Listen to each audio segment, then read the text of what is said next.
welcome to the Photo Memoirs. My name is Don. I'm a photographer based here in Seoul, South Korea, and I'm going to be sharing with you some of my stories, some of my photography, and some of my experiences right here doing photography in Seoul.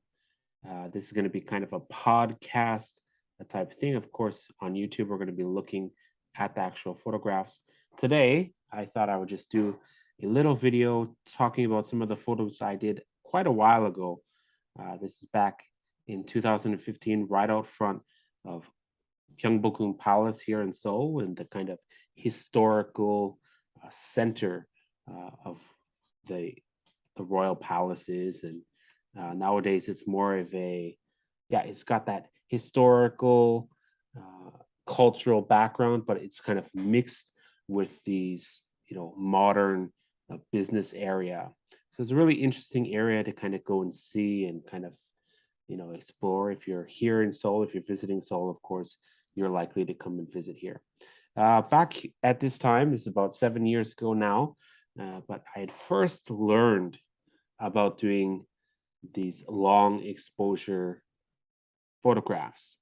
And basically, what happens is if you have a long exposure, like 2 seconds, 3 seconds, 4 seconds, 10 seconds, or even much longer of a shutter speed, pretty much your camera will just let in a lot more light into the camera, allowing you to just get a more brightened image. But when you have these lights that are moving throughout the image, it captures the whole thing from the beginning to the end. So what happens is, in this case, as you can see with this photograph, we have cars and vehicles moving using their headlights, using the brake lights at night. And then we have these kind of long streams of light. So I'd first learned about this. Of course, my technique was not the best. Uh, at this time, I shot only with JPEG, right? I wasn't even shooting in RAW, so I had a lot to learn. Still at this point, you can see, even with my editing, even with the style of editing there, the coloring is quite off. I think it's too saturated. Maybe the details are too sharpened here, right? And so there's a lot of things that I just did not very well. Even the composition is not the greatest, but hey, I was out there, I was trying something, and I was definitely experimenting. And this was some of my first photographs of long exposure. So I'm going to be showing you some more later in some future videos to show you how I've gone about this long exposure. Even during the daytime, you can do long exposure photography during the daytime, and it has some really, really cool effects. So this is one of the photos I took. This, just in case you're curious, it's ISO 100, f9, and a 5-second exposure.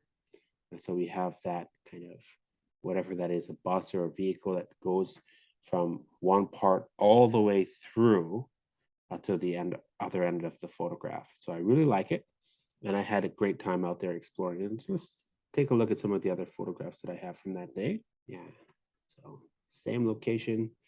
Yeah, we can see here I have some flare in the middle of the photograph. This kind of blue, green, reddish light kind of in the middle, and you can tell it's kind of coming from the back end there.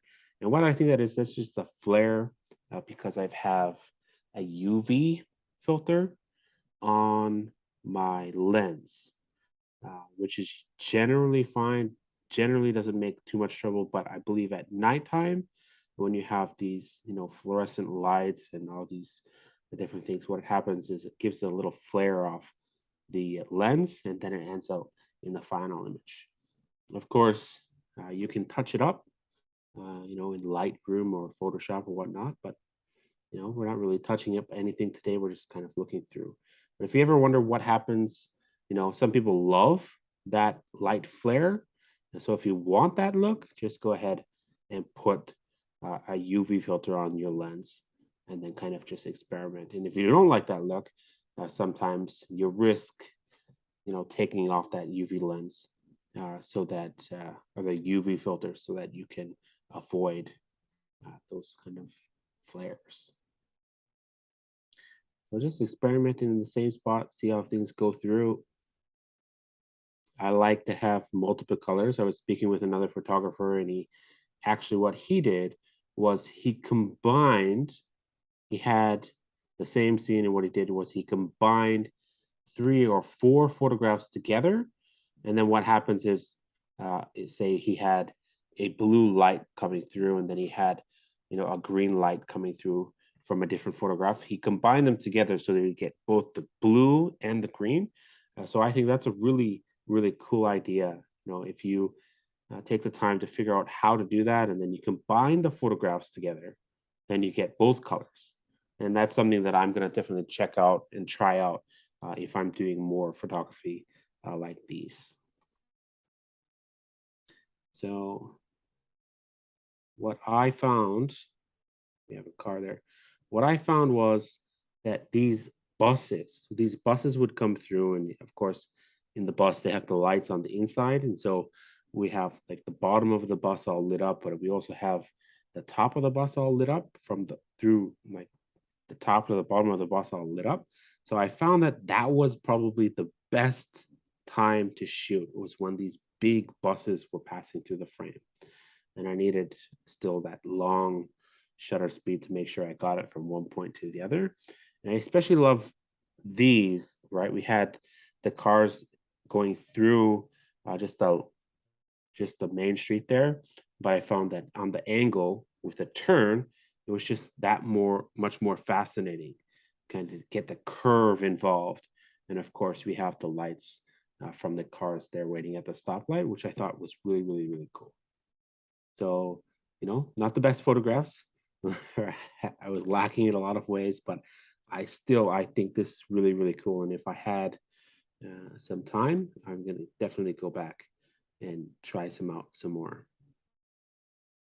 Here's same thing, another bus, just different color. This is green bus, and this blue light that's kind of streaming throughout the thing. That's what I was talking about. The inside of the bus uh, had that kind of light. The light was on and kind of had like a bluish tint to it. So that was really cool. It has some kind of wavy lines there in the middle. I don't know exactly what that is. Probably something, again, inside the bus.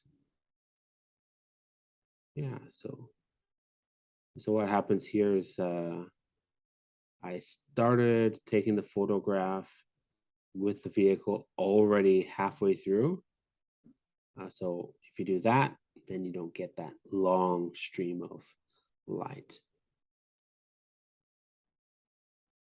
Oh, this terrible flares. Big blue blob right in the middle there. That's right, though. I like this one too. So we have a car or a bus, sorry, that's turning left. At the same time, we have a red bus that's traveling through the frame. So I like that contrast. You have these two vehicles moving at the same time, two different colors. Very, very cool, I think. Yeah. So I've come a long way since taking these photographs, but still, I really love going back and looking at my old photographs, see what I've learned since that time. So right now I'm looking at my photographs from 2015. This is around October 2015. So from 7 years, and I'll go through them every once in a while. I'll go through all my photographs from the first time I bought my first DSLR, and I'll work up until my more recent photographs. And I recommend that photographers occasionally do that. You go through your old files. Don't delete them, or you know, I don't delete any of my old photographs unless they're just really, really bad throwaways. I'll keep them. I'll even keep some of the raw files when I'm shooting raw, and I can know that years down the line I can return to those files. I can, if I've learned more editing skills, that I can do a better job with editing, then I can adjust them in the future if I wanted to, or just I have them just in case I want to come back and I want to see exactly what I did, how I did it, you know, and that's there for me to kind of see and I can see, how far I've come, how much I've learned in that time, you know, and see how much more I can learn. I really like these photographs. Again, we're still going at 5 seconds. What it was this man was, picking up trash just on the side of the street, nice and early in the morning, 6:30 in the morning, in an October, early morning. So there he is. He's got his colored reflective suit there for the cars to see him nicely, and he's just really taking his time. If somebody was walking by with their normal speed through this photograph, you would not see them at all. Zero. You would see nothing. But this guy is really, really just taking his time because he's cleaning up the side of the street. So it's kind of back and forth a little bit here and there. So we get him throughout the frame, very blurred. We can't really see his face, but we can definitely notice he's there. And I think this was really cool.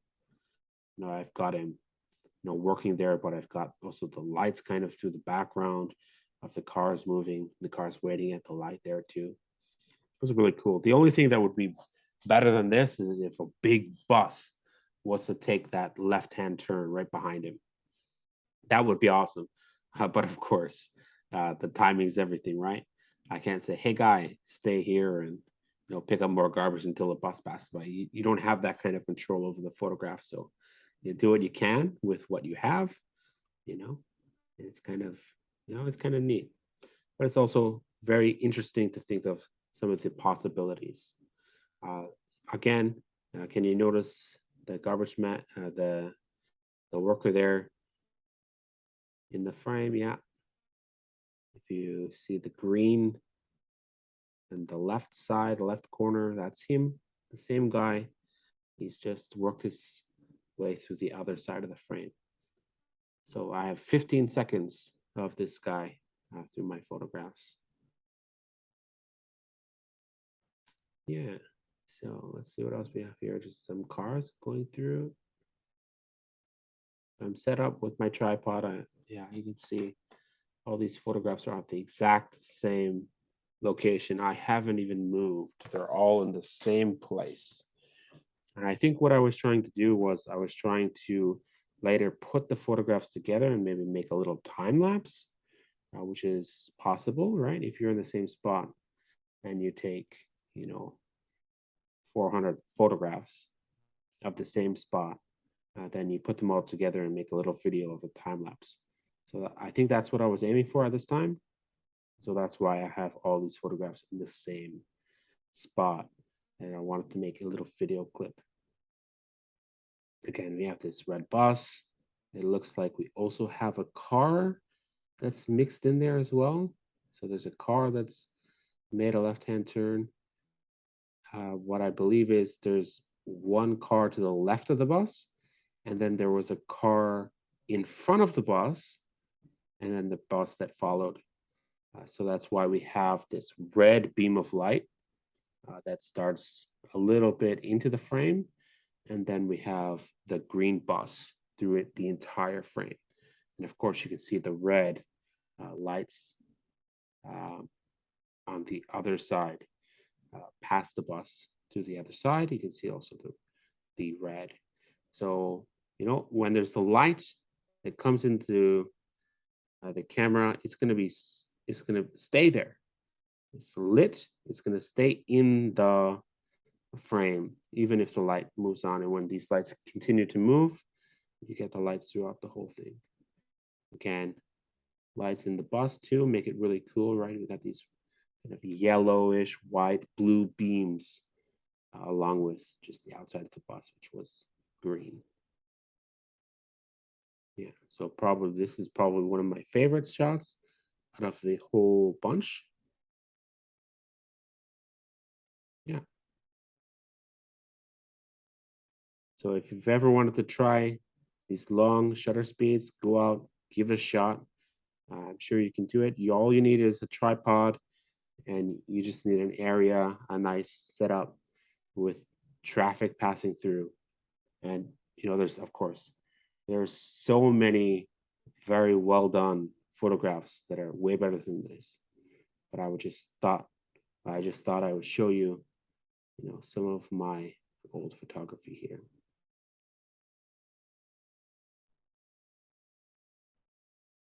Okay, I also like this one too. Got a few cars there and a bus. Yeah, and that's really well. It's another bus. You really don't know what you're going to get, so you could just have to keep shooting, trying again. All these photos are shot at 5 seconds, so I was standing here in the cold for quite a while. I was supposed to meet a friend actually at this palace in the morning. The plan was to go in the palace and take photographs, but I arrived very, very early. I came here and I wanted to try this. So I arrived at 6 a.m. and I took photos, kept taking photos until the time that we had to meet.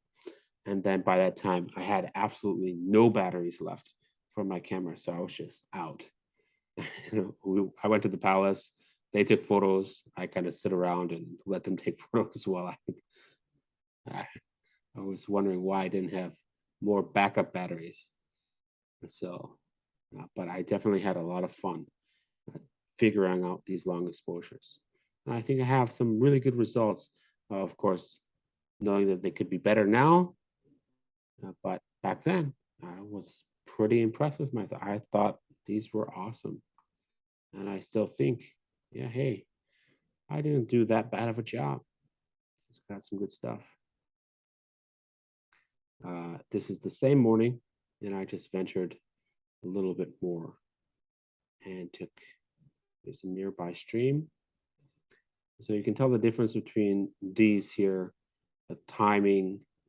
You can tell that I have a slow shutter speed, but it's a lot faster than the shutter speed I was using during the nighttime.